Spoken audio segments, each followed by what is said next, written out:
रात के 11 बज रहे थे। सुनसान जंगल में चुड़ैल खड़ी थी। कितने दिनों की भूखी थी और किसी को तलाश कर रही थी कि कोई मिल जाए तो उसका खून पी लूँ और अपनी भूख प्यास मिटा लूँ। लेकिन उसे जंगल में कोई नज़र ही नहीं आ रहा था। यही सोचकर वह गांव की ओर बढ़ती है कि गांव में कोई मिल जाए तो उसकी भूख मिट जाएगी।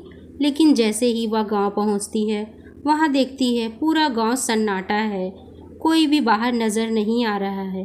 फिर वह एक झोपड़ी के बाहर खड़े होकर सोचती है, ये झोपड़ी छोटा ही है, टूटा फूटा ही है, लेकिन इसके अंदर कोई ना कोई तो ज़रूर मिल जाएगा।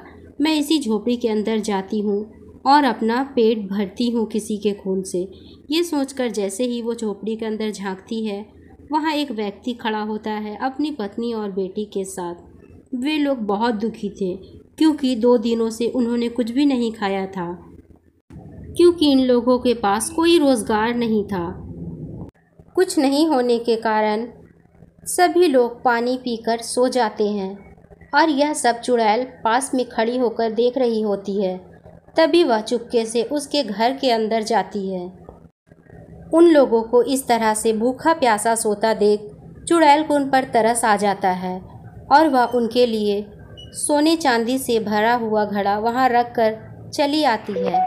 वह मन ही मन सोचती है, इन पैसे खजाने से किसी का तो भला हो जाए, बेचारा कितना भूखा है, मुझे बहुत तरस आया उस पर।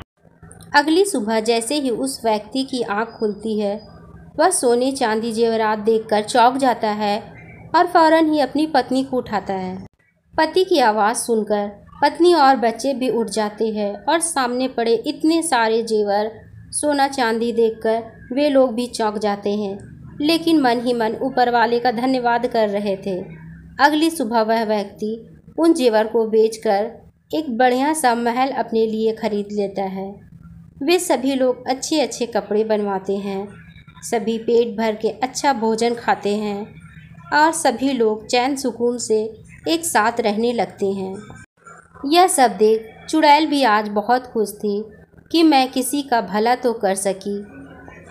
हर चुड़ैल बुरी ही नहीं होती, चुड़ैल के दिल में भी प्यार होता है और वह प्यार उन लोगों के लिए ये चुड़ैल दिखाती है। लेकिन पति पत्नी के मन में आज भी यही चिंता सता रही थी कि आखिर इतने सोने जेवरात हमारे घर कौन रख कर चला गया। ये राज अब राज बनकर ही रह जाता है, क्योंकि वो चुड़ैल अब किसी का खून पीने के लिए उस गांव में नहीं जाती है, क्योंकि उनको पता हो गया था कि इस गांव में सभी लोग बहुत गरीब हैं।